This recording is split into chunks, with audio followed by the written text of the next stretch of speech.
ఏ యోగ్యత లేని నన్ను నీవు ప్రేమించినావు దేవా, ఏ అర్హత లేని నన్ను నీవు రక్షించినావు ప్రభువా. చదువుకుందాం. 115వ కీర్తన 14వ వచనం చదువుదాం. యెహోవా మిమ్మును మీ పిల్లలను వృద్ధి పొందించును. చాలు. ఈ ఉపవాస ప్రతిష్ట కూడికల్లో ఇంతవరకు శ్రేష్టమైన సందేశాలు, ఒక్కొక్క రోజు ఒక్కొక్క వర్తమానం మీరింటూ వస్తున్నారు. ఎన్నో శ్రేష్టమైన సంగతులు ప్రభు మాట్లాడుతూ ఉన్నారు. ఈ రాత్రికాల సమయంలో కూడా లేఖన భాగంలోండి కొన్ని మాటలు మనం ధ్యానించబోతా ఉన్నాం. కీర్తన గ్రంథం 115వ కీర్తన 14వ వచనంలో కీర్తనకాడైన దావీదు, యెహోవా మిమ్మును మీ పిల్లలను వృద్ధి పొందించును. యెహోవా మిమ్మును మీ పిల్లలను వృద్ధి పొందించును. కీర్తనకాడు చెప్తున్నాడు, మిమ్ములను మీ పిల్లలను వృద్ధి పొందిస్తాడు అని.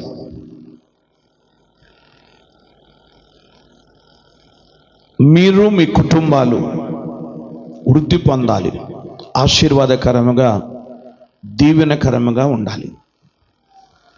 ఇప్పుడు ఈ మాట ఇలా చెప్పండి, యెహోవా మమ్మును మా పిల్లలను వృద్ధి పొందించును. మరలా చెప్దామా? యెహోవా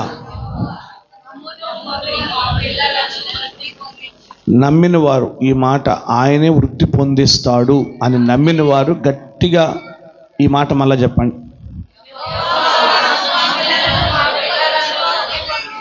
ఆమేన్, హల్లెలూయా. యెహోవా మనను వృద్ధి పొందించేవాడు. ఈ కీర్తన భాగం దావీదు రాశాడు. ఈ కీర్తనలో దావీదు యొక్క ముఖ్య ఉద్దేశం ఏంటంటే దేవుని స్తుతించటం. దావీదుని దేవుడు వృద్ధి పొందించాడు. దావీదు కుటుంబాన్ని దేవుడు ఆశీర్వదించాడు. అందుకని దేవుని స్తుతిస్తూ ప్రభుని గణపరచాలనే ఉద్దేశంతో ఈ యొక్క కీర్తన భాగాన్ని ప్రారంభించి, దేవుని ఆరాధిస్తే ఎలా ఉంటుందో, లోకారాధన లేక వ్యర్థమైన ఆరాధన చేస్తే ఎలా ఉంటుందో అనే విషయాలు ఈ కీర్తన భాగంలో తెలియచేశాడు. దేవుని ఆరాధన, విగ్రహారాధన, ఏ ఆరాధన ఎలా ఉంటుందన్న సంగతిని ఈ కీర్తన భాగంలో తెలియచేశాడు. దేవుని ఆరాధిస్తే ఆశీర్వదించబడతారు, దేవుని ఆరాధిస్తే వృద్ధి అవుతారు, దేవుని ఆశీర్వదిస్తే, దేవుని ఆరాధిస్తే గొప్ప కార్యాలు జీవితాల్లో చూడగలుగుతారు అనే సంగతిని తెలియచేశాడు. ఒకవేళ వ్యర్థమైన ఆరాధన, లోకారాధన లేక విగ్రహారాధన చేస్తే అది చేసిన వారు వాటి వంటి వారు అవుతారు అని ఈ కీర్తన భాగంలో తెలియచేశాడు.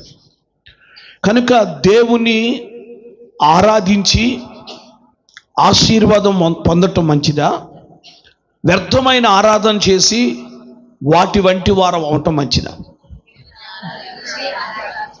వాటి వంటి వారు అవటం అంటే నోరుండి మాట్లాడవు, కన్నులుండి చూడవు, చెవులుండి వినవు, చేతులుండి ముట్టుకోవు, కాళ్ళుండి నడువవు, ముక్కుండి వాసన చూడవు, గొంతుకుంటుంది కానీ మాట్లాడవు. ఇలాంటి స్థితి. కనుక వాటిని ఆరాధన చేస్తే వాటిని ఆరాధించిన వారు వాటి వంటి వారు అయిపోతారు. అంటే ఇక వారు స్తుతించలేరు, వారు మాట్లాడలేరు, వారు నడవలేరు. నిర్జీవపు స్థితి, జీవము లేని స్థితి. ఆ నిర్జీవపు స్థితి అది మరణపు స్థితి, అది దుర్వాసన కొడుతున్న స్థితి. కనుక వ్యర్థమైన ఆరాధన, దేవుని ఆరాధన గురించి చక్కని విషయాలు కీర్తనాకారుడు తెలియచేశాడు. ఇప్పుడు దావీదు యొక్క అనుభవం ఏంటంటే, నేను వ్యర్థమైన ఆరాధన చేయట్లేదు, నేను దేవుని ఆరాధన చేస్తున్నాను. నా దేవుడు పరలోకమందున్నాడు, నా దేవుడు ఆకాశమందున్నాడు. నేను చేస్తున్న ఆరాధన భూ సంబంధమైంది కాదు, నేను చేస్తున్న ఆరాధన ఆత్మ సంబంధమైంది అని ఈ కీర్తన భాగంలో తెలియచేస్తున్నాడు. అయితే ఈ కీర్తనలో ఈ విషయాన్ని తెలియచేస్తూ ఆయన చెప్తున్నటువంటి ప్రాముఖ్యమైనటువంటి మాట ఏమిటి అని అంటే, ఆయన దేవుణ్ణి నమ్ముకున్నప్పుడు, దేవుని ఆరాధిస్తున్నప్పుడు ఎన్నో శోధనలు, ఎన్నో సమస్యలు తన జీవితంలో ఎదురయ్యాయి. కొన్ని ప్రతికూల పరిస్థితులు కూడా దేవుని ఆరాధిస్తున్నప్పుడు, దేవుని నమ్ముకున్నప్పుడు కొన్ని ప్రతికూల పరిస్థితులు కూడా ఎదురయ్యాయి. కొంచెం బలహీనతలు రావటం, కొన్ని శోధనలు రావటం, కొన్ని రుణాలు ఎదురవటం, లేక కొన్ని కష్టాలు రావటం, కొన్ని నిందలు, అవమానాలు ఎదురవటం, ఇలాంటి పరిస్థితులు మనుషుని జీవితంలో ఎలా ఉంటాయో అలాగే దావీదు జీవితంలో కూడా కొన్ని శోధనలు ఎదురయ్యాయి. ఎదురైనప్పుడు అన్ని జనులు అందరూ కూడా అనుకున్నారు, నీ దేవుడు ఏమాయను అని అడుగుతున్నారు. నీ దేవుడు ఏమయ్యాడు? నువ్వు దేవుడు దేవుడు అని నమ్ముకున్నావు కదా, నీ దేవుడు ఏమయ్యాడు? నీ దేవుడు గనక నీకు సహాయం చేస్తే ఇన్ని శోధనలు ఎందుకుంటాయి, ఇన్ని శ్రమలు ఎందుకుంటాయి, ఇన్ని కష్టాలు ఎందుకుంటాయి అని నీ దేవుడు ఏమాయను అని అడుగుతున్నారు. ఏమండి, మన జీవితాల్లో కూడా కొన్ని శ్రమలు, కొన్ని శోధనలు ఎదురైనప్పుడు మనల్ని కూడా అలాగే అంటారు, దేవుడు ఉంటే ఇదంతా నీకు జరిగిద్దా అని అంటారు. ఈ కష్టం నీకు వచ్చిద్దా దేవుడు ఉంటే? అసలు దేవుడు నిన్ను మర్చిపోయినట్టున్నాడు, నీ ప్రార్థన అసలు వింటలేదు, అందుకే కష్టాలు, అందుకే శోధనలు, అందుకే రోగాలు, అందుకే శ్రమలు అని చెప్పి ఇలాగ మాట్లాడేవారు ఉంటారు. దావీదు జీవితంలో కూడా అలాంటి మాటలు దావీదు వినవలసి వచ్చింది. నీ దేవుడు ఏమాయను అని అడుగుతున్నారు 2వ వచనంలో. కానీ 42వ కీర్తన 3వ వచనం చదవండి ఒకసారి. 42వ కీర్తన 3వ వచన భాగాన్ని చదువుదాం.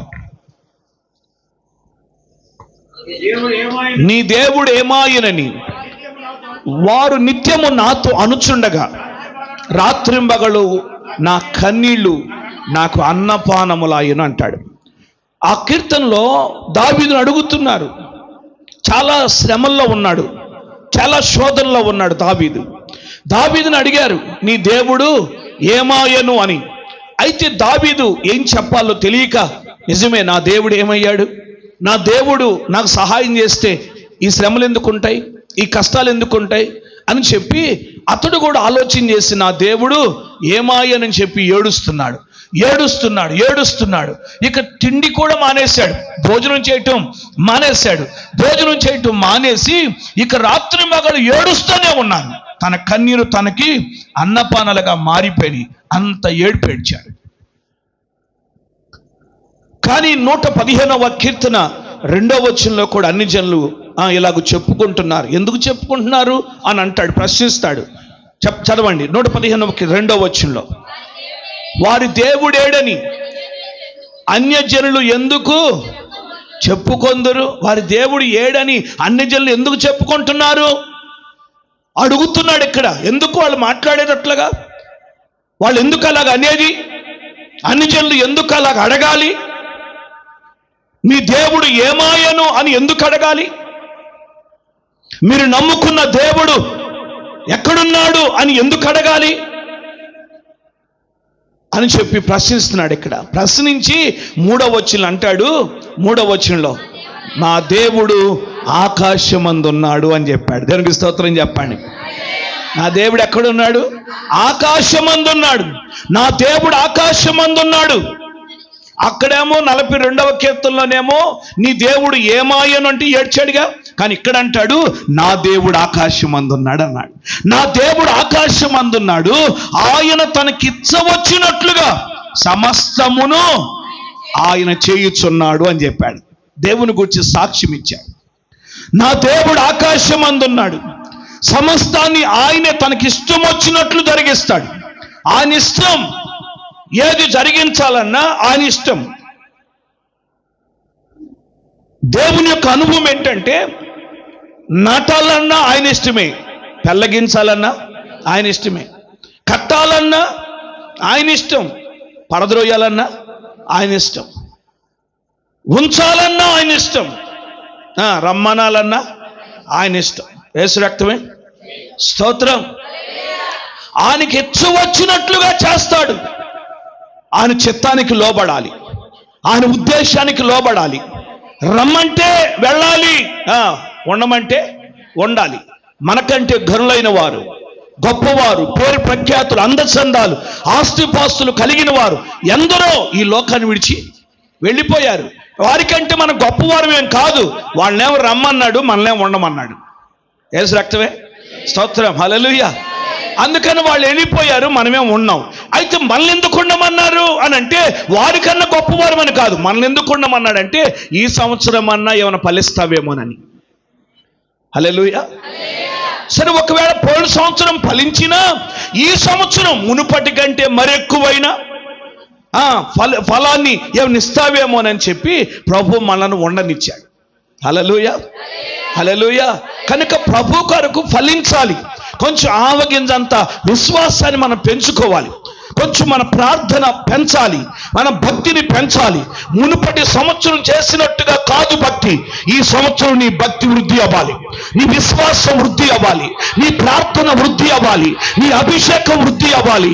నీ అగ్ని, దేవుని పరిశుద్ధాత్మ అగ్ని నీలో మరి ఎక్కువగా మండుతూ ఉండాలి. అగ్నిలోని తీసిన కొరవి వలె ఒక్కొక్కరు ఉండాలి. గట్టిగా చప్పలు కొడి దేవుని మహింపరచుదా. హల్లెలూయా, హల్లెలూయా. మనం ఆధ్యాత్మికంగా వృద్ధి అవ్వటానికి 2025వ సంవత్సరంలో ఉపవాస ప్రార్థన చేసావుగా, మరి ఈ సంవత్సరం కూడా ఎందుకంటే ఉపవాసం. యేసు రక్తమే స్తోత్రం అండి. కొంతమందికి ఉపవాసం అంటే ఎంత ఆయాసమో, అసలు ఎంత బాధపడతారో ఉపవాసం అంటే. ఉపవాసం ఉండలేరు. ఉపవాసం అంటే బాధ, ఉపవాసం అంటే కష్టం.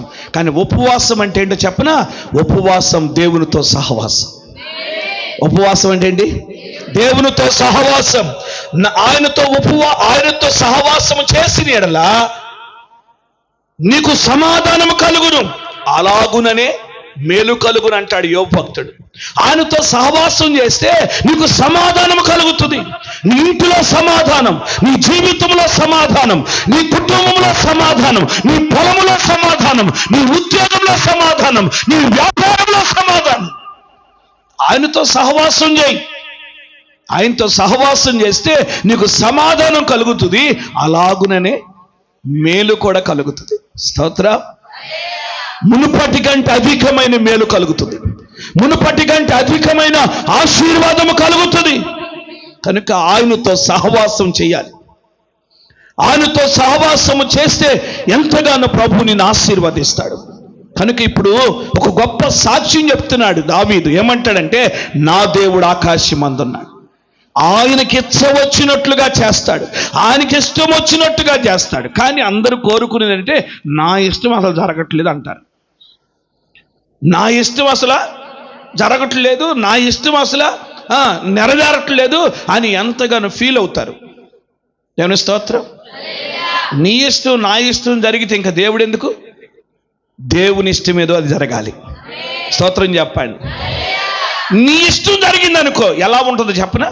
నీ ఇష్టం జరిగిందనుకో, దేవుని ఇష్టం కాకుండా, నేను దేవుని ఉద్దేశం కాకుండా నీ ఇష్టం జరిగిందనుకో ఎలా ఉంటుందో చెప్పనా? యేసుక్రీస్తు ప్రభువు నీళ్ల మీద నడుస్తుంటే పేతురు చూసి అన్నాడు, నేను కూడా నడుస్తా అన్నాడు. నడిచాడు. ఏమయ్యాడండి? పేతురు మునిగిపోసాగాను అని చూస్తాం. అర్థమైందా? కనుక దేవుడు యేసయ్య ఏం చెప్పలా, పేతురుని రా, నేను నడిచినట్టుగా నువ్వు కూడా నడుస్తావు, రా నడు అని అనలా. పేతురుని దేవుడు రమ్మనలా. పేతురు అన్నాడు, నేను కూడా నడుస్తానని. అర్థమైందా? అంత తొందర ఎందుకు ఆయనకి? ఆయన నడమన్నదాకా ఉండొచ్చుగా. దేవుని స్తోత్రం. ఏమండి? తనంతరకు తాను నడవాలని ప్రయత్నం చేశాడు, మునిగిపోసాగాడు. కనుక నువ్వు కూడా అలాంటి ప్రయత్నాలు చేసావనుకో, నీ ఇష్టమైనట్టుగా, నీకు ఇష్టం వచ్చినట్టుగా నువ్వు కూడా నడవాలనుకుంటే మునిగిపోతావు. కనుక నువ్వు నడవటం కాదు, ప్రభు నిన్ను నడిపించాలి. ప్రభు నిన్ను నడిపించాలి. ఆయన నడవమంటే నడవాలి. అంతేగాని నీ సొంతగా నడవటానికి వీలు లేదు. ఒకవేళ నీ ఇష్టానుసారంగా నువ్వు సొంతగా నడవటానికి ప్రయత్నం చేసావు అనుకో, మునిగిపోతావు. అదేనా? కనుక మనుషుని జ్ఞానం వేరు, దేవుని జ్ఞానం వేరు. మనుషుడేదో ఆతృత పడతా ఉంటాడు, అది చేయాలి ఇది చేయాలి, నా మాట నెరవేరాలి, నేను అనుకున్న జరగాలి అనుకుంటాడు. కానీ దేవుని ఉద్దేశం వేరు. కనుక దేవుని చిత్తాన్ని గ్రహించాలి, దేవుని ఉద్దేశాన్ని గ్రహించాలి. ఒకసారి బైబిల్ కాలేజీలో థియాలజీ చదువుతున్నప్పుడు, థియాలజీ బైబిల్ కాలేజీలో ఒక ప్రాజెక్ట్ ఒకటి ఇచ్చారు. ఇదిగో దీన్ని బట్టి దేవుని జ్ఞానానికి మనుషుని యొక్క జ్ఞానానికి వ్యత్యాసం ఏంటో చెప్పమని, దాని గురించి ఎవరైనా రాయగలిగితే రాయండి అన్నాడు. సరే, దాని గురించి మా ఐపీసీ నాయకులు పాస్టర్ నోయల్ శామ్యూల్ గారు మనుషుని జ్ఞానానికి దేవుని జ్ఞానానికి వ్యత్యాసం ఏంటి అనే విషయాన్ని గురించి ఆయన ప్రార్థన చేసి, ప్రార్థనాపూర్వకంగా ఆయన ఒక విషయాన్ని తెలియజేశాడు. ఏంటంటే, దేవుడు సమస్తాన్ని సృష్టించాడు, ఫలాలన్నీ సృష్టించింది ఆయనే, పక్షులన్నీ సృష్టించింది ఆయనే, జంతువులన్నిటిని సృష్టించింది ఆయనే. కానీ నాకు మాత్రం ఒక డౌట్ ఉంది. ఒక ఫ్రూట్ మాత్రం ఆదాము చేసాడేమో అని నాకు డౌట్ ఉంది. ఒక పక్షిని మాత్రం ఆదాము చేసాడేమో, అది దేవుడు చేసినవి కాదేమో అని నాకు డౌట్. అంతే, బైబిల్ ఎక్కడ రాయలేదు కానీ ఆయన డౌట్ పడ్డాడంట. డౌట్ పడి దాని గురించి రీసెర్చ్ చేసి దాని గురించి ఆయన ఒక ప్రాజెక్ట్ రాశాడు, ఒక వ్యాసాన్ని రాశాడు. ఏంటి అని అంటే, ఇప్పుడు జీడికాయను చూసారా, మీ ప్రాంతంలో ఎక్కువ దొరుకుతాయి కదా, ఈ జీడికాయని ఒకవేళ ఆదాయమే సృష్టించుంటాడు అని. ఎందుకు, ఏంటి కారణం అంటే, జీడికాయకి చూడండి విత్తనం ఎక్కడ ఉంటుంది? జీడికాయకి తప్ప ఏ కాయకన్నా విత్తనం బయట ఉంటుందా? మీరేమన్నా చూస్తే చెప్పండి, మీ ఊర్లో ఏమన్నా ఉంటే చెప్పండి. జీడికాయకి విత్తనం బయట ఉంటుంది, మిగిలిన కాయలు అన్నిటికీ ఎక్కడ ఉంటుంది? లోపలే ఉంటుంది. కనుక ఏంటి ఆదామా ఇలా చేసావు అని అంటే, అరే మర్చిపోయానండి, లోపల పెట్ట మర్చిపోయానయ్యా, అందుకని ఎక్కడో చోట విత్తనం పెట్టాలిగా, అందుకని బయట పెట్టాను అన్నాడు. ఏమండి? కనుక అలాగూ మనుషుడు చేస్తే ఇలాంటి తారుమారు అయిపోద్ది. యేసు రక్తమే. ఇక వెంటనే బ్రతులాడుకొని, అయ్యా అది పొరపాటు అయిపోయింది, నేను అంతగా గ్రహించలేకపోయాను, నేను తొందరపడ్డాను, కనుక ఈసారి ఇప్పుడు ఇది కాదు ఇంకోటి చేస్తానన్నాడు. ఏం చేస్తావు? చెయ్యి అన్నాడు. పక్షిని చేస్తాను. చెయ్యి అన్నాడు. సరే, పక్షిని చేశాడు. పక్షిని చేసి ఆ పక్షి ఏమో కాళ్ళు పైకి పెట్టి తలకి కిందకి పెట్టి అలాడుతుంది. యేసు రక్తమే. ఏమండి? పక్షిని చేయమంటే పక్షి ఏమో కాళ్ళు పైకి పెట్టి కిందకి తల పెట్టి ఏలాడుతుంది. ఏం పక్షి అది? గబ్బిలం. యేసు రక్తమే. స్తోత్రం. ఈ రెండిట్లో డౌట్ వచ్చింది. ఈ రెండు దేవుడు చేసి ఉన్నాడు. ఎందుకంటే ప్రతి ఫ్రూట్కి, ప్రతి కాయకి విత్తనం లోపల ఉంటుంది, కానీ దీనికి ఒక్కదానికే బయట. ఒకవేళ ఆదాము ఇలా ట్రై చేసాడేమో అనే డౌట్ అనమాట. యేసు రక్తమే. స్తోత్రం చెప్పండి. అండి, పక్షిని చేయమంటే పక్షి కాళ్ళు పైన పెట్టి కిందకి వేలాడుతుంది. గబ్బిలం చూడండి అండి, కాళ్ళు పైన పడుతుంది, కింద వేలాడుతూ ఉంటుంది. అది పగలు తిరగదు, పక్షులన్నీ పగలే తిరుగుతాయి, కానీ అది మాత్రం రాత్రి తిరిగింది. యేసు రక్తమే. స్తోత్రం. ఇంకోటి చెప్పనా, అసలు గబ్బిలము పాలిస్తుంది, ఏ పక్షి పాలివ్వదు, ఏ పక్షి కూడా పాలివ్వదు, కానీ గబ్బిలం మాత్రం పాలిస్తుంది. ఇప్పుడు ఈ పాలిస్తుంది కదా, ఇది ఇప్పుడు పక్షి అనాలా, జంతువు అనాలా? యేసు రక్తమే. ఈ గబ్బిలం పాలిస్తుంది, ఏ పక్షి పాలివ్వదు. పాలిచ్చేదేంటి? జంతువు. ఇప్పుడు ఇది పాలిస్తుంది కనుక ఇప్పుడు జంతువు అని పిలవాలా, లేకపోతే పక్షి అని పిలవాలా? యేసు రక్తమే. ఏం పిలవాలో అర్థం కాక ఈసారి ఏదో ఒకటి గబ్బిలం అని పేరు పెట్టారు. ఏమండి? గబ్బిలం పక్షి అని అనరు, ఇంకా లేకపోతే గబ్బిలం జంతువు అని అనరు, ఏమనకుండా గబ్బిలం. స్తోత్రం. ఇదంతా ఏంటి? తారుమారు అనమాట. అర్థమైనా? ఒకవేళ మనుషుడు చేస్తే ఇలాంటి తారుమారు అయిపోద్ది. నీ ఇష్టం జరిగిందనుకో తారుమారు అయిపోద్ది. నీ కుటుంబమైనా, నీ జీవితమైనా తారుమారు అయిపోతుంది. ఇలాంటి తారుమారు లేకుండా నీవు నీ పిల్లలు ఆశీర్వాదకరంగా, దీవెనకరంగా ఉండాలంటే దేవుని చిత్తానికి లోపడాలి. ప్రభువా, నీ చిత్తమే నా పట్ల నెరవేర్చు, నీ ఉద్దేశమే నా పట్ల నెరవేర్చు అని చెప్పి ప్రభుకి మనం అప్పగించుకోవాలి. అందుకే దావీదుకి ఎన్ని శ్రమలు వచ్చినా, ఎన్ని శోధనలు వచ్చినా, ఎన్ని కష్టాలు వచ్చినా దావీదు దేవునికి లోబడుతూ వచ్చాడు, దేవుని చిత్తం కొరకు ఎదురు చూస్తూ వచ్చాడు. అందుకే ఇప్పుడు ధైర్యంగా చెప్తున్నాడు, నా దేవుడు ఆకాశమందున్నాడు. హల్లెలూయా. నా దేవుడు ఆకాశమందున్నాడు, ఆయన తనకిచ్చ వచ్చినట్లుగా సమస్తమును చేయించున్నాడు. ఆయన ఇష్టం. ఆయన ఉండమంటే ఉంటాం, రమ్మంటే వెళ్ళిపోతాం. ఆయన కడితే కట్టబడతాం, ఆయన పడద్రోస్తే పడద్రోయబడతాం, ఆయన నాటితే నాటబడతాం, ఆయన పెళ్ళగిస్తే పెళ్ళగించబడతాం. ఆయన ఏది చేస్తాడో కనుక ఆయన మనకు మేలు చేయనట్లుగా మనం ఆయనకు లోపడాలి. మనం కట్టబడినట్లుగా ఆయనకు లోపడాలి, మనం నాటబడినట్లుగా ఆయనకు లోపడాలి, మనం స్థిరపరచునట్లుగా ఆయనకు మనం లోబడాలి. మనం ఆయన మాట వింటుంటే ఆయన మన పట్ల గొప్ప కార్యం చేస్తాడు. స్తోత్రం చెప్పండి. ఏమైనా చేయగలవు, కథ మొత్తం మార్చగలవు, నీ నామముకే మహిమంతా తెచ్చుకొందువు. ఏమైనా చేయగలవు, కథ మొత్తం మార్చగలవు, నీ నామముకే మహిమంతా తెచ్చుకొందువు. యేసయ్యా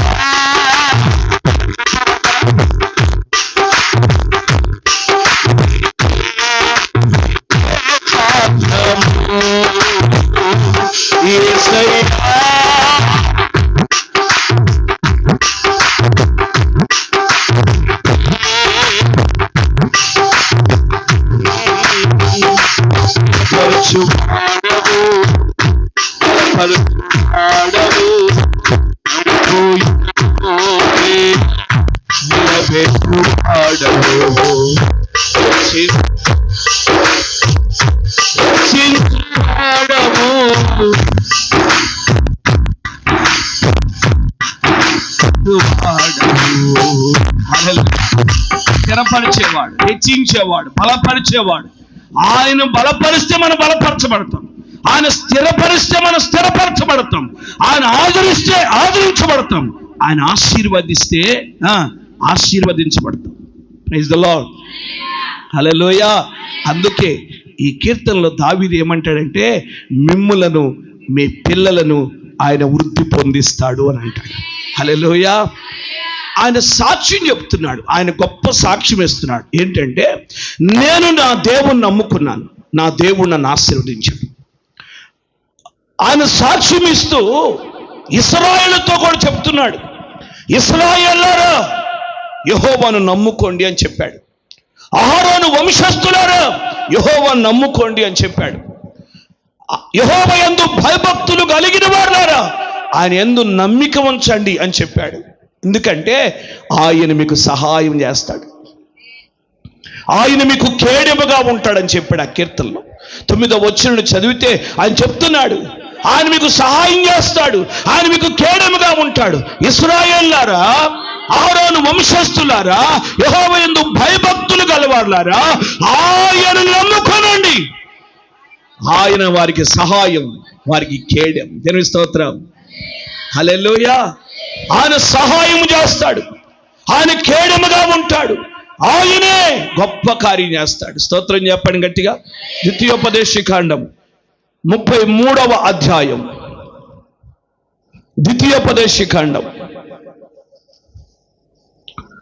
33వ అధ్యాయంలో ఒక మాట చదువుదాం.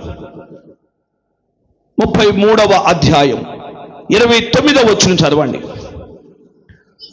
ఇశ్రాయేలు, నీ భాగ్యం ఎంత గొప్పది, యెహోవా రక్షించిన నిన్ను పోలిన వాడెవడు?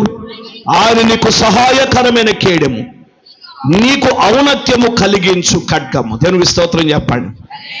ఓ ఇశ్రాయేలు, నీ భాగ్యము ఎంత గొప్పది, యెహోవా నిన్ను రక్షించాడు, యెహోవా నిన్ను రక్షించాడు, యెహోవా నిన్ను ఆశీర్వదించాడు, యెహోవా నిన్ను దీవించాడు, ఆయన నిన్ను రక్షించాడు కనుక ఇక నిన్ను పోలిన వారు ఎవరున్నారు?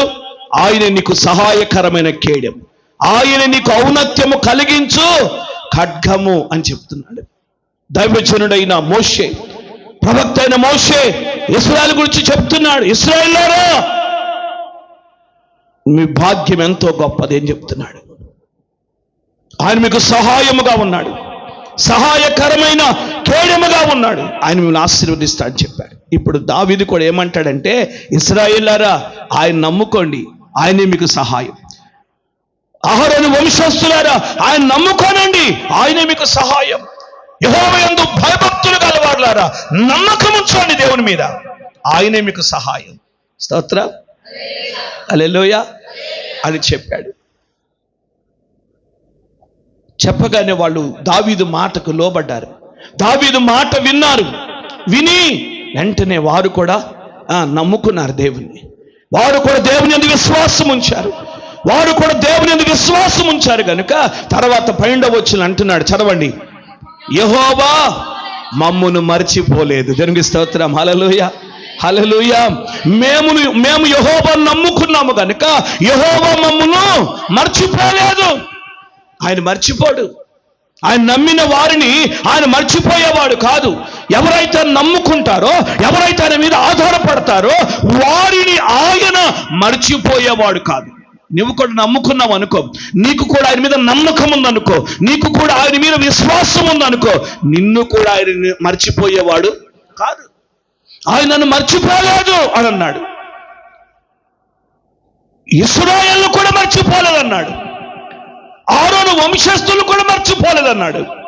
యెహోవా యందు భయభక్తులు కలిగిన వారిని కూడా మర్చిపోలేదు. వారి అందరిని ఏం చేశాడంట? ఆశీర్వదించాడని చెప్తున్నాడు. దేవునికి స్తోత్రం చెప్పండి.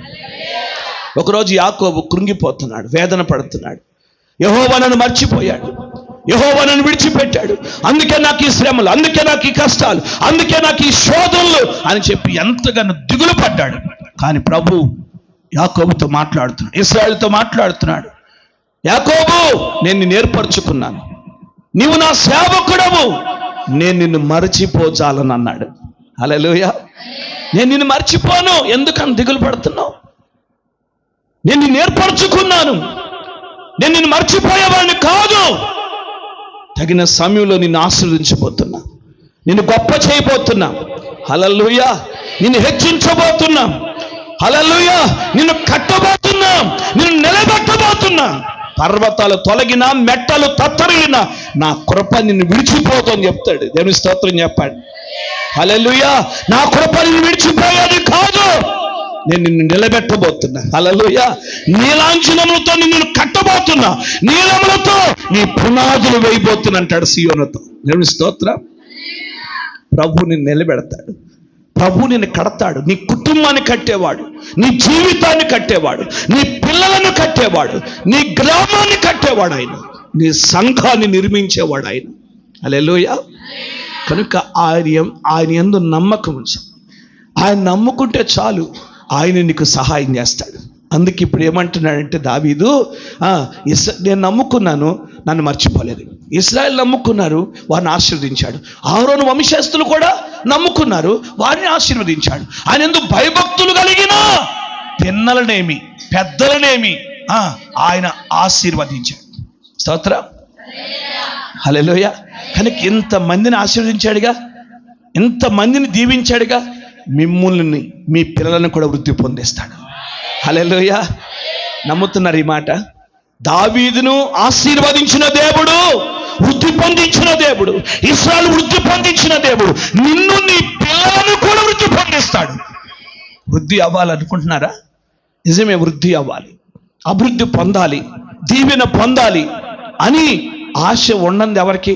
ప్రతి ఒక్కరు కూడా అదే కోరుకుంటారు.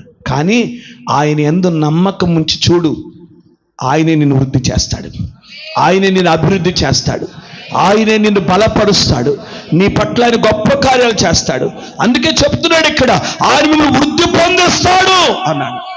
నీవు నీ కుటుంబం వృద్ధి అవుతారు, నీవు నీ పిల్లలు వృద్ధి అవుతారు. అయితే వృద్ధి పొందినటువంటి వారి యొక్క అనుభవం ఎలా ఉంటుంది అనే విషయాన్ని గురించి 15వ వచనం అంటాడు. అక్కడ 15వ వచనం చదవండి ఒకసారి.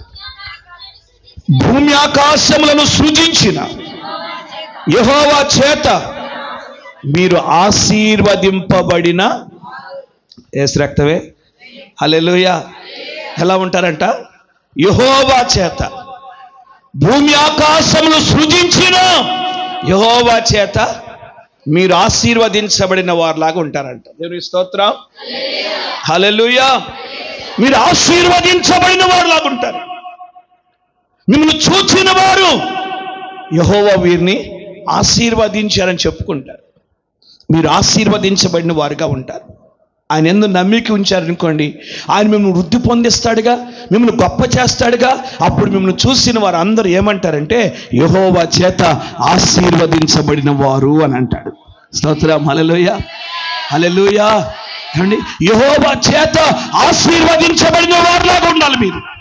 దేవుని ఆశీర్వాదం పొందిన వారిలాగా మీరు ఉండాలి. దేవుని ఆశీర్వాదం మీ తలల మీద ఉండాలి. దేవుని ఆశీర్వాదం మీ గుడారాల మీద ఉండాలి. మీ తలల మీద దేవుని దీపం ప్రకాశిస్తూ ఉండాలి. దేవుని రహస్యం మీ గుడాల మీద ఉండాలి. మీరు పెట్టిన అడుగెల్ల నేతిలో పడాలి. సర్వశక్తుడైన దేవుడు మీకు తోడుగా ఉండను గాక. హల్లెలూయా, హల్లెలూయా, హల్లెలూయా. చేయి విడువడు ఎన్నడు, విడనాడడు ఎప్పుడు. చేయి విడువడు ఎన్నడు, విడనాడడు ఎప్పుడు. కన్న తల్లి చేర్చుకున్నట్లు నన్ను చేర్చుకున్నా.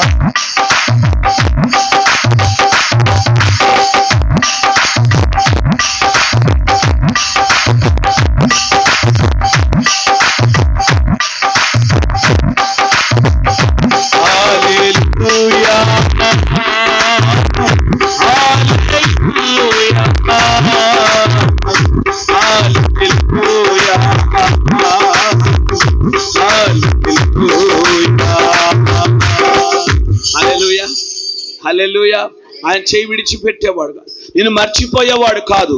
నీ పట్ల ప్రభు గొప్ప కార్యాలు చేస్తాడు. హల్లెలూయా, హల్లెలూయా.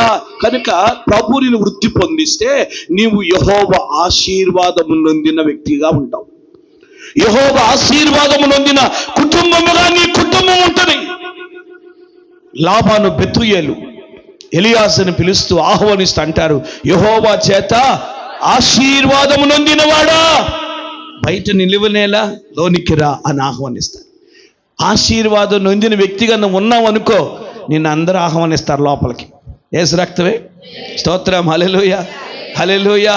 ఏమండి, నువ్వు ఆశీర్వాదం నొందిన వ్యక్తిగా ఉంటే, ఒక గొప్ప ప్రార్థనా పరురాలుగా నీవు ఉంటే, ఒక గొప్ప ప్రార్థనా పరుడుగా నీవు ఉంటే, ఒక గొప్ప భక్తి కలిగిన వ్యక్తిగా నువ్వు ఉంటే, ఆశీర్వాదం నొందిన వ్యక్తిగా ఉంటే, ఆశీర్వాదం నొందిన వారు నా ఇంటికి రావాలని కోరుకుంటారు.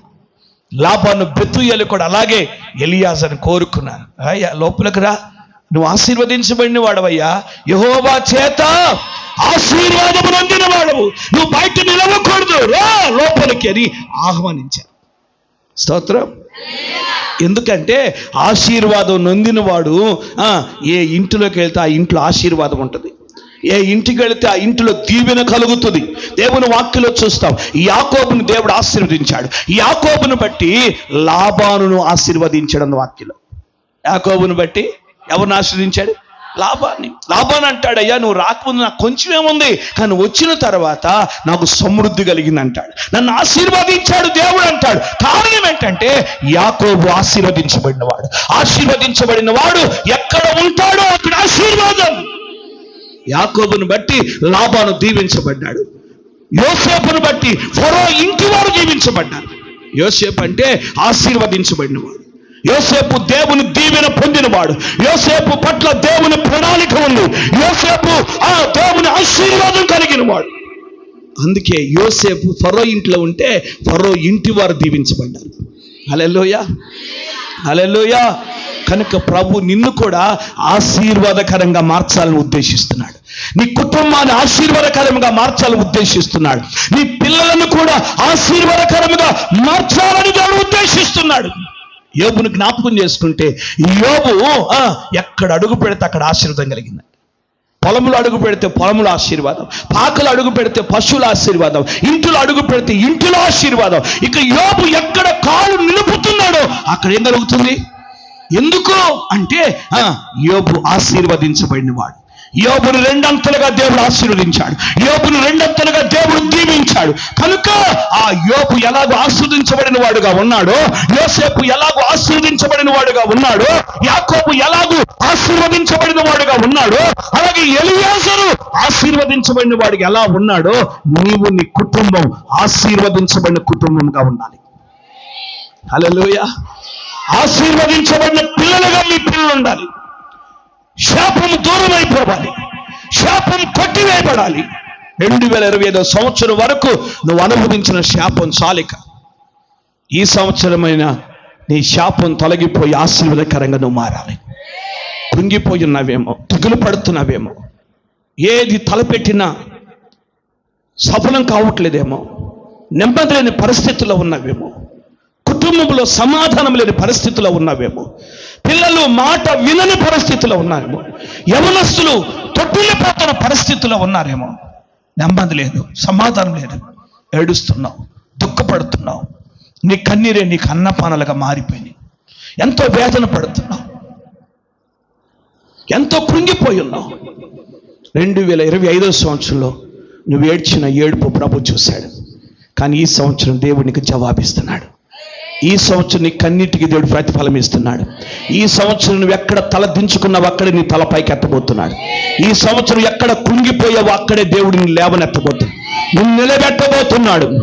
నీ గుండెల నిండా నింపుకున్న కన్నీరు ప్రభు చూశాడు, నీ వేదన చూశాడు. నీ కుటుంబంలో సమాధానమైన అనుగ్రహించబోతున్నాడు, నీ కుటుంబంలో శాంతి అనుగ్రహించబోతున్నాడు, నీ పిల్లలను వృద్ధి పొందించబోతున్నాడు, నీ పిల్లలను దేవుడు రక్షించబోతున్నాడు. దేవుడు హల్లెలూయా. దావీదంటాడు, నా పిల్లలు యవ్వన కాలంలో ఎదిగిన మొక్కల వలె ఉన్నారు, నా కుమార్తెలు నగరునక చెక్కబడిన మూలకంబముల వలె ఉన్నారు అని అంటాడు. దేవునికి స్తోత్రం. హల్లెలూయా. ఆశీర్వదించాడు దేవుడు. నిన్ను కూడా ఆశీర్వదించడానికి దేవుడు తన దాసులను ప్రేరేపించి ఈ కూడికి ఏర్పాటు చేశారు. ఇంటికి వెళ్తే నెమ్మది ఉండదు కొందరికి, కొంతమందికి ఇంటికి అసలు వెళ్ళాలనిపించదు, ఇక్కడే ఉంటే బాగుండు, నెమ్మదిగా ఉంటాం, సమాధానంగా ఉంటాం, ఇక్కడ హాయిగా ఉందంటారు. ఇంటికి వెళ్తే ఏదో ఒక శోధన, ఇంటికి వెళ్తే నెమ్మది ఉండదు, ఆదరణ ఉండదు, కృంగిపోతున్న పరిస్థితులు, నిద్ర పట్టదు, ఇంటికి వెళితే భోజనం చేయాలనిపించదు, కృంగిపోతున్నావు. ఎవరికి చెప్పుకున్నా తీరిన సమస్యలు అవి, ఎవరితో చెప్పుకున్న తీరిన సమస్యలు, ఎవరికి చెప్పుకోలేక ఎంతో వేదన పడుతున్నావు. కానీ ప్రభు నిన్ను చూశాడు, నీ వేదన చూశాడు, నీ కన్నీరు చూశాడు. గత సంవత్సరం కృంగిపోయావుగా, వేదన పడ్డావుగా, దిగులుతో ఉన్నావుగా. కానీ దేవుడు ఈ సంవత్సరం నీకు మేలు చేయబోతున్నాడు. ఈ సంవత్సరం జీవితంలోకి అద్భుతం చేయబోతున్నాడు. నీ కన్నీరు తుడవబోతున్నాడు, నీ తల పైకెత్తబోతున్నాడు, అద్భుత కార్యం చూడబోతున్నావు. హల్లెలూయా. ప్రభుకు అప్పగించుకోవచ్చు, ప్రభుకు అప్పగించుకో. గొప్ప ఆశీర్వాదం చూడబోతున్నావు. దిగులుతో ఉన్నావు, వేదనతో ఉన్నావు, పిల్లల మాట వింటలేదు, యవనస్తులు యవనేచ్చులకు లోనైపోయారు, తొట్టిళ్ళు తిరుగుతున్నారు, లోకంలో కొట్టుమిట్లాడుతున్నారు. ఎలా అయ్యా నా కుటుంబం, నా పిల్లల పరిస్థితి ఏంటయ్యా అని ఎంతో వేదన పడుతున్నావు. కానీ దేవుడి రాత్రి నీతో మాట్లాడుతున్నాడు. నువ్వు ఆయన నమ్మితే చాలు, ఆయన మీద నమ్మకం ఉంచి చూడు, దేవుడు నీ జీవితాన్ని మరో మలుపు తిప్పుతాడు, నీ పరిస్థితులన్నీ కూడా మార్చివేస్తాడు. నువ్వు తప్ప నాకు ఎవరున్నారయ్యా, నువ్వు తప్ప నాకు ఎవరున్నారు, నా దేవుడు నీవేగా, నా దిక్కు నీవేగయ్యా, నువ్వు తప్ప నాకు ఎవరున్నారయ్యా అని నువ్వు దేవుని విశ్వాసంతో ప్రార్థన చేస్తుంటే ప్రభు నీ పట్ల అద్భుతం చేస్తాడు, నీ పట్ల గొప్ప కార్యం చేస్తాడు. హల్లెలూయా, హల్లెలూయా. ఒకరోజు అబ్రహాము గొప్ప యుద్ధం చేసి వస్తున్నాడు. శక్తివంతమైన 4 రాజులండి, సొదొమ రాజులను 5 రాజులను దోచుకొని, వాళ్ళు మనుషులను చెరపట్టుకొని, వాళ్ళ ఆస్తి అంతా తీసుకొని, ఆ శక్తివంతమైన 4 రాజులు వెళ్ళిపోతున్నారు. ఆ పట్టబడిన వారిలో లోతు కూడా ఉన్నాడు. ఒకడు తప్పించుకొని పారిపోయి అబ్రహాముతో చెప్పాడు, ఇదిగో పలానా శత్రువులు నీ సహోదరుడిని, నీ తమ్ముడిని తీసుకుని వెళ్ళిపోతున్నారు, వాళ్ళ కుటుంబాన్ని తీసుకుని వెళ్ళిపోతున్నారు, ఇలా జరిగిందని చెప్పి సంగతి అంతా చెప్తే అబ్రహాము తన యొద్ద అలవర్చబడిన 318 మందిని వెంట పెట్టుకొని యుద్ధానికి వెళ్ళాడు. చిన్న సైన్యం అండి, 318 మంది అలవర్చబడిన వారు. ఏమండి, ఒక యుద్ధం చేయాలంటే ఎంత సైన్యం కావాలి, ఒక యుద్ధం చేయాలంటే ఎంతమంది యుద్ధవీరులు కావాలి, స్తోత్రం, ఎంతమంది పనివారు కావాలి, స్తోత్రం. కానీ అబ్రహాం యొద్ద 318 మంది మాత్రమే ఉన్నారు. చిన్న సైన్యంతో హెబ్రీల రాజుగా అతడు వెళ్ళాడు. హెబ్రీల రాజుగా వెళ్ళి యుద్ధం చేసి ఆ శక్తివంతమైనటువంటి ఆ 4 రాజులను జయించి వాళ్ళ చెర పట్టుకొని తీసుకువెళుతున్న మనుషులు విడిపించి వాడు తీసుకుని వెళుతున్న ఆస్తి అంతా తీసుకొని తిరిగి జయోత్సవంతో అబ్రహాం వస్తా ఉన్నాడు. జయోత్సవంతో అబ్రహాం వస్తుంటే అబ్రహాం ఇంత ఘన విజయాన్ని పొందాడని అబ్రహాముని అభినందించడానికి 2 రాజులు బయలుదేరారు. స్తోత్రం. 2 రాజులు బయలుదేరారు. ఆ 2 రాజులు బయలుదేరి అబ్రహామును ఎదుర్కొన్నారు. ఆ రాజులు ఎవరంటే ఒకరు సొదొమ రాజు, ఇంకొకరు షాలేము రాజు. సొదొమ రాజు బెర, షాలేము రాజు మెల్కీసెదెకు. 2 రాజులు అబ్రహామును ఎదుర్కొన్నారు. సొదొమ రాజు భూ సంబంధమైన రాజు, షాలేము రాజు పర సంబంధమైన రాజు. 2 రాజులు ఆ అబ్రహామును ఎదుర్కొన్నారు. ఎదుర్కొని సొదొమ రాజు అంటాడు. సొదొమ రాజు అంటే ఎవరు? భూ సంబంధమైన రాజు. ఈ రాజు అంటాడు, ఆస్తి అంతా నువ్వే తీసుకో, నేను నీకు ఆస్తినిస్తాను అంటాడు. కానీ షాలోము రాజు అంటాడు, నేను నిన్ను ఆశీర్వదిస్తానంటాడు. స్తోత్రం. హల్లెలూయా, హల్లెలూయా. సొదొమ రాజేమో ఆస్తినిస్తానంటాడు, షాలేము రాజేమో ఆశీర్వదిస్తానంటాడు. ఈ రెండిట్లో ఏది మంచిది? నిజంగా చెప్పండి. మళ్ళీ తర్వాత ఫీల్ అయితే కుదరదు. అరే నేను అనవసరంగా ఆశీర్వాదం అన్నానే, ఆస్తి అంటే బాగుండేది అని తర్వాత ఫీల్ అయితే కుదరదు. ఎవరికైనా ఏం కావాలి? ఆస్తే కావాలి. ఏమండి? ఆస్తే కావాలి. ఒకవేళ పొరపాటున ఆశీర్వాదం కావాలి అని కోరుకున్నా తర్వాత ఫీల్ అవుతారు. అనవసరంగా నేను ఆశీర్వాదం అడిగాను, ఆస్తి అడగాల్సింది. ఆస్తి కనుక నేను అడిగుంటే ఇప్పుడు డాబా మీద డాబా, కాలు మీద కాలు, నోట్లో వేలు వేసుకొని హాయిగా ఉండేవాడు అనుకుంటా. ఏసు రక్తమే. స్తోత్రం. కనుక తర్వాత ఫీల్ అయితే కుదరదు. కనుక ఆస్తి కావాలా, ఆశీర్వాదం కావాలా? అబ్రహాం అయితే అన్నాడు, నూలు పోగైనా నాకు వద్దన్నాడు, చెప్పులు వారైనా నాకు వద్దన్నాడు, నీ ఆస్తి నాకు వద్దు. ఎందుకయ్యా అని అంటే, రేపు నువ్వేమంటావు చెప్పనా? అబ్రహాముని ధనవంతునిగా చేసింది, ఆస్తి పనుగా చేసింది నేనే అంటావు. కనుక నీ ఆస్తి నాకు వద్దు, నాకు ఆశీర్వాదమే కావాలని చెప్పి వెళ్ళి మెల్కీసెదెకు ఎదుట తల వంచి నీ ఆశీర్వాదం కావాలన్నాడు. ఏసు రక్తమే. స్తోత్రం. నీ ఆశీర్వాదం కావాలన్నాడు. ఇదిగో మెల్కీసెదెకు ఆశీర్వదించాడు. చెప్పలు కొట్టండి. మెల్కీసెదెకు ఆశీర్వదించాడు. మెల్కీసెదెకు దీవించాడు. నువ్వు దీవెనగా ఉందువు గాక అని చెప్పాడు. నువ్వు ఆశీర్వాదకరముగా ఉందువు గాక అని చెప్పాడు. నువ్వు వర్ధిల్లుదువు గాక అని చెప్పాడు. నువ్వు విస్తరించుదువు గాక అని చెప్పాడు. ఆయన ఆశీర్వదించాడు. గట్టిగా చప్పలు కొడుతూ ప్రభువును వాయించు. హల్లెలూయా. ఆశీర్వాదం తీసుకొని వెళ్ళాడు అబ్రహాం. ఆస్తిని కోరుకోలే, ఆస్తిని ఇష్టపడలా, ఆశీర్వాదమే కావాలనుకున్నాడు. దేవుని స్తోత్రం. హల్లెలూయా. తర్వాత అబ్రహాము జీవితంలో పరిశీలన చేస్తే భూమి మీద అబ్రహాం అంత ఆస్తిపరుడు ఎవ్వరు లేరు వాక్యం. హల్లెలూయా. ఎలా అయ్యాడు ఆస్తిపరుడు? ఏమంటే ఆస్తి తీసుకోలేదు కదా, ఆశీర్వాదమే తీసుకుంది. కానీ అబ్రహాము గొప్ప ఆస్తిపరుడు ఎలా అయ్యాడు? హల్లెలూయా. ఎలా అయ్యాడంటే ఆయన తీసుకున్న ఆశీర్వాదమే ఆయనకి ఐశ్వర్యాన్ని ఇచ్చింది. అందుకే లేఖనంలో ఉంటుంది, యెహోవా ఆశీర్వాదం నీకు ఐశ్వర్యమునిచ్చును అన్నది వాక్యంలో. హల్లెలూయా. దేవుని ఆశీర్వాదం నీకు ఐశ్వర్యాన్ని ఇస్తుంది, నువ్వు ఆశీర్వాదకరముగా మారుస్తుంది. కనుక ఇప్పుడు నువ్వు ఆశీర్వదించబడిన కుటుంబముగా ఉండాలి, ఆశీర్వదించబడిన పిల్లలుగా ఉండాలి, ఆశీర్వదించబడిన సంఘముగా ఉండాలి, ఆశీర్వదించబడిన వ్యక్తిగా నువ్వు ఉండాలి. నీ ఆస్తి విస్తరిస్తుంది. దేవుడు నిన్ను వర్ధిల్ల చేస్తాడు. దేవుడు నిన్ను గొప్ప చేస్తాడు. హల్లెలూయా, హల్లెలూయా. నిన్ను విడిచిపెట్టేవాడు కాదు దేవుడు. అబ్రహాము ఆశీర్వాదం కోరుకున్నాడు, ఎంతగానో దీవించబడ్డాడు. అయితే రాత్రికాల సమయంలో అక్కడ అబ్రహామును ఆశీర్వదించిన ఆ షాలేము రాజే ఈ రాత్రి నిన్ను కూడా ఆశీర్వదించబోతున్నాడు. నీవు కూడా యెహోవా చేత ఆశీర్వాదం పొందిన వ్యక్తిగా ఉండబోతున్నాడు. అక్కడ అబ్రహాముకి షాలేము రాజుగా ప్రత్యక్షమయ్యాడు. కానీ 2025 సంవత్సరాల క్రితం యూదుల రాజుగా యేసుక్రీస్తే శరీరధారికి లోకంలో పుట్టాడు. ఆ షాలేము రాజే శరీరాన్ని ధరించుకొని యూదులకు రాజుగా పుట్టాడు ఈ లోకంలో. ఆయన పుట్టి 2025 సంవత్సరాలు అయింది. రేపు ఆయన రాజులకు రాజుగా ప్రభులకు ప్రభుగా రాబోతున్నాడు. హల్లెలూయా. ఆయన రాజులకు రాజుగా ప్రభులకు ప్రభువుగా రాబోతున్నాడు. ఆ రాజు నిన్ను ఆశీర్వదించడానికి నీ కొరకు ఈ లోకానికి వచ్చి ప్రాణం పెట్టాడు, నీ కొరకు రక్తం కార్చాడు, నీ కొరకు నిలువెల్ల నలిగిపోయాడు. ఎవరు చేయలేని త్యాగం యేసయ్య నీ కొరకు చేశాడు. ఆయన ఎవరనుకున్నావు? ఆ షాలేము రాజేనండి, ఆ యూదుల రాజేనండి. స్తోత్రం, హల్లెలూయా.